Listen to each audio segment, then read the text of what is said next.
इतिहास जितना जटिल है, उतना ही सेना के हस्तक्षेपों से प्रभावित भी। एक ऐसा देश जहां लोकतंत्र बार बार जन्म लेता है, लेकिन कभी परिपक्व नहीं हो पाता। वहां सैन्य ताकत का राजनीति में दखल हमेशा बहस और चिंता का विषय रहा है। पाकिस्तान की स्थापना के समय से ही वहां की सेना केवल बाह्य रक्षा की भूमिका तक सीमित नहीं रही, बल्कि उसने आंतरिक राजनीति, नीति निर्माण और यहां तक कि शासन तक में अपनी पकड़ बना रखी है।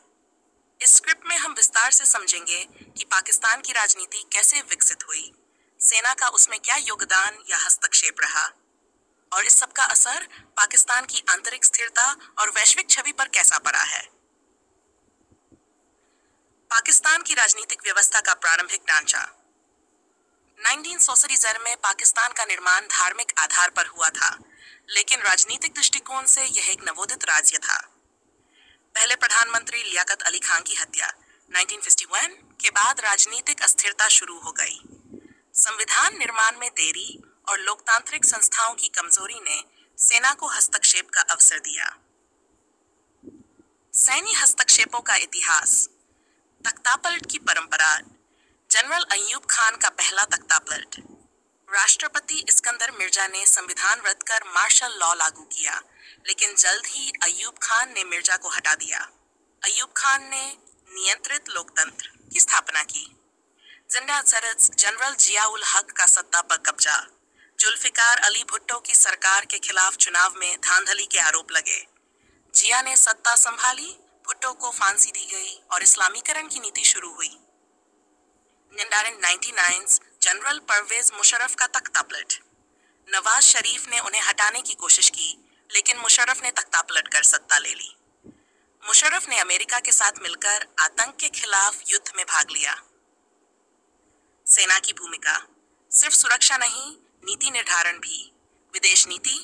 भारत, अफगानिस्तान और अमेरिका के साथ संबंधों में सेना की प्रमुख भूमिका रहती है। आंतरिक सुरक्षा नीति। आईएसआई जैसे खुफिया संस्थानों के माध्यम से आतंकी संगठनों से संबंध, संचालन व समर्थन। अर्थव्यवस्था पर प्रभाव।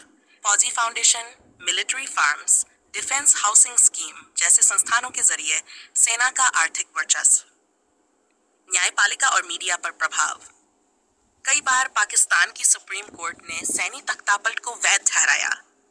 सेना ने मीडिया को दबाने के लिए सेंसरशिप, पत्रकारों की हत्या और चैनलों पर दबाव डाला। प्रसिद्ध पत्रकार हामिद मीर और अरशद शरीफ के केस उदाहरण हैं। लोकतंत्र की अस्थिरता और सिविल सुपरमैसी का संकट। हर बार जब कोई नागरिक सरकार मजबूत होने लगती है, सेना या आईएसआई किसी न किसी बहाने से उसे गिरा देती है। नवाज शरीफ, इमरान खान जैसे नेता जिनकी शुरुआत सेना की मदद से हुई, समय आने पर उन्हीं के निशाने पर आ गए। सेना हाइब्रिड शासन को बढ़ावा देती है, एक ऐसा लोकतंत्र जो दिखने में लोकतांत्रिक है, लेकिन संचालन में सैन्य छाया है। सिस्ट्स। इमरान खान और सेना के रिश्तों की सच्चाई। 2019 में इमरान खान को सेना का पूरा समर्थन मिला। चुनाव प्रबंधन, विरोधियों पर कार्रवाई। लेकिन 2000 में जब खान ने सेना की नीतियों से विरोध जताना शुरू किया, उन्हें सत्ता से हटाया गया। 3 मई 2023 के बाद पीटीआई पर बड़े पैमाने पर कार्रवाई हुई। कार्यकर्ता गिरफ्तार, पार्टी नेतृत्व को अलग किया गया। स्थायी राज्य बनाम निर्वाचित सरकार। पाकिस्तान में एक शब्द चलता है, एस्टैब्लिशमेंट, जिसमें आईएसआई, सेना और कुछ नौकरशाह शामिल होते हैं। यह स्थायी राज्य कभी भी पूर्ण लोकतंत्र की अनुमति नहीं देता और अपनी पसंद की सरकार बनवाता है। इस एस्टैब्लिशमेंट की वजह से पाकिस्तान में सत्ता का केंद्र इस्लामाबाद नहीं, रावलपिंडी माना जाता है। सेना और आतंकवाद एक विरोधाभास। सेना ने एक ओर आतंक के खिलाफ लड़ाई की, वहीं दूसरी ओर अच्छे आतंकियों को पनाह दी। हक्कानी नेटवर्क, लश्कर-ए-तैयबा जैसे समूहों को सेना और आईएसआई से समर्थन मिला। एफएटीएफ द्वारा पाकिस्तान को ग्रे लिस्ट में डाले जाने का मुख्य कारण यही था।